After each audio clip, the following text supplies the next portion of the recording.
बड़ा हमसे तो ही लड़का चटा में जो जाना पोछा पीबू किसी तो बता ले यहाँ का ढूंढना ना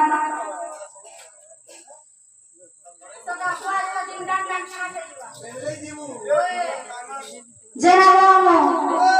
बाबा सुनो सुन के नहीं एक की बारी बाहर जाऊँ अब है तेरे बाहरी जी जल्दी बाहरी बोले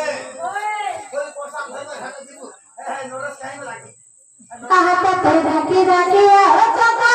पति बतला ना सुनी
हा